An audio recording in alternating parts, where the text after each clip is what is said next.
अस्सलामु अलैकुम वरहमतुल्लाहि वबरकातुहू।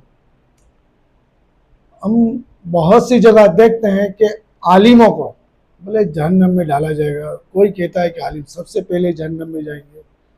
तो आलिम जहन्नम में जाएगा या नहीं जाएगा, आज इस टॉपिक देखते हैं। तो सबसे पहले आलिम कौन से आलिम, आलिम कौन और कौन से आलिम जहन्नम में जाएंगे। तो आलिम जिसने इल्म सीख रखा हो वो आलिम एकदम लोकल आसान शब्दों में। कौन सा इल्म? उसने वो इल्म सीख रखा है जिससे मुसलमान को फ़ायदा हो सकता है, चाहे वो मौलाना हो, हाफिज़ हो, आलिम हो, कारी हो, मुफ्ती हो, फ़कीर हो, कामिल हो, अकमल हो, कोई भी तरह का उसका लेवल या मुकाम हो, तो वो क्या इस्लाम को फ़ायदा पहुंचा सकता है, उसके पास वो ताकत है। एक तो ये तरीके का आलिम, एक ये होता है कि थोड़ी सी बात का जान लेना। तुझे क्या आता, मुझे आता है। तू क्या जानता, मैं ये जानता हूँ। मैंने फला मौलवी से सुना था, फला ये, तो तुझे कुछ नहीं आता। क्योंकि आलिम जो सबसे पहली चीज़ ये जिसमें मैं आ जाए, इल्म के लिहाज से क्या मैं, जिसमें मैं आ गया वो आलिम जहन्नमी, चाहे वो कोई भी हो, फिर चाहे नहीं इल्म सीखा वो वाला भी हो, चाहे कोई भी मौलाना हो, वो जहन्नम में जरूर जाएगा, ऐसा मैं कह सकता हूँ। दूसरी चीज़ कि जो आलिम अब इल्म है लेकिन फ़ायदा गलत इस्तेमाल कर रहा है। क्या कर रहा है? फ़ायदा गलत इस्तेमाल कर रहा है, तो जिससे इंसान मुसलमान को फ़ायदा होना चाहिए, तो स्वार्थ वाला खुद के मतलब का फ़ायदा उठा रहा है। तो मिसाल के तौर पर समझने के लिए मैं आपको बताता हूँ कि रमज़ान का महीना आने वाला है। अब देख लीजिए कौन से ऐसे आलिम जो आपको खुद दिखाई देंगे, आपके सामने आपको पता चलेगा कि वाकई में ये आलिम जहन्नम में जाएंगे नहीं जाएंगे। अब उनके आमाल से जज कर सकते हो कि उनके काम मुनाफिकीत वाले होंगे। जैसे रमज़ान के महीने में मिसाल के तौर पर, समझाने के तौर पर, ज़कात होती है कि भाई ज़कात गरीब मोहताजों को, पड़ोसियों को, रिश्तेदारों को सबसे पहले दें। मुस्तक को, ज़रूरतमंद को, पड़ोसी रिश्तेदार को सबसे पहले ज़कात दें।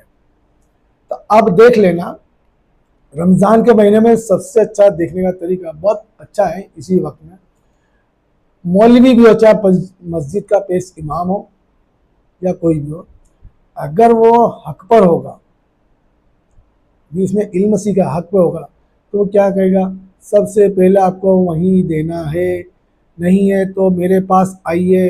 अगर कोई बंदे को कोई तकलीफ़ है तो मैं लोगों से मुलाकात करूँगा ताकि अब तक बात पहुँच सके। या कोई कर्जदार है हमारे यहाँ, तो उसको उसकी नज़र होती है कि ये ज़कात का पैसा कहाँ देना चाहिए, वो रखता है, पूरे साल मेहनत करता है। एक ये इमाम साहब के ऊपर ही मैं टॉपिक पर बात कर रहा हूँ, बाकी इससे आप मिसाल समझ सकते हैं अच्छी तरह से। अगर इमाम मदरसे में दिलवा रहा है, पड़ोसी रिश्तेदार को भाई आपने अदा कर दिया, ठीक है, बैंक बैलेंस बचा, चेक कर लिया, तो बोलेगा हाँ चेक कर लिया।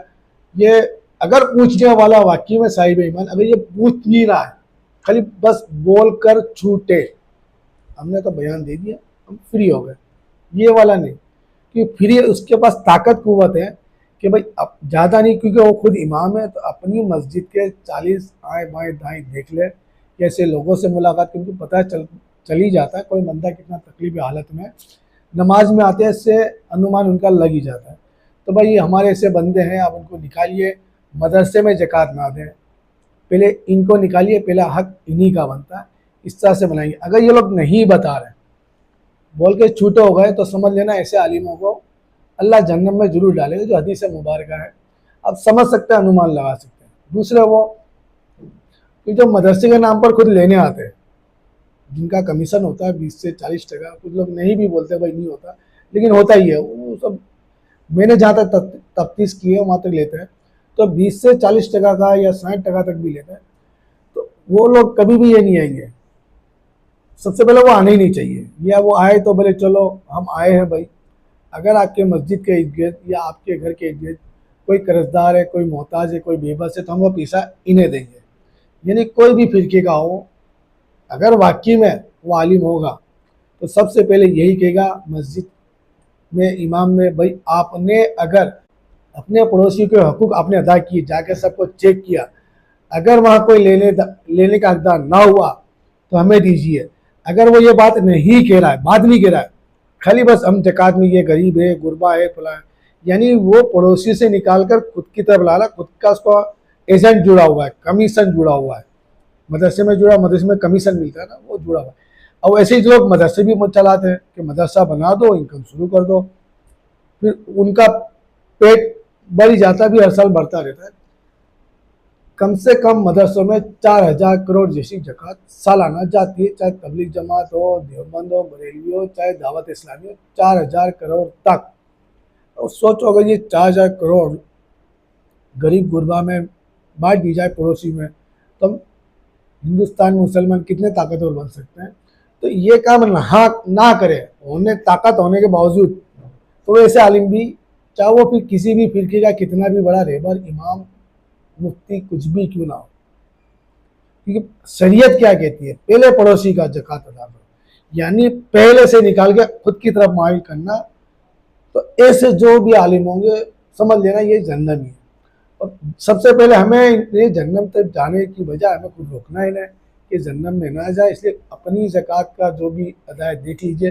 मैंने सैंपल के तौर पर, एक मिसाल के तौर पर, सैंपल देने के लिए मिसाल आपको समझाया कि कौन से आलिम जाएंगे।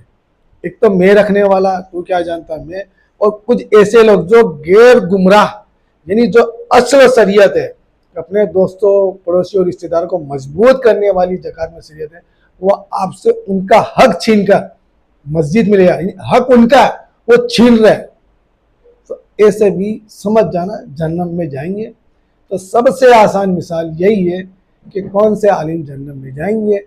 मिसाल आपके सामने, चेक कर लेना, आपको खुद आइडिया आ जाएगा। यार अल्लाह हम सबको नेक तौफीक और हिदायत अता फरमाए और सही रास्ते में, सही हक पर चलने वाला बनाए और सही मानों में पड़ोसी, रिश्तेदार और दोस्तों को ही ज़कात देने के काबिल बनाए, तलाश करके।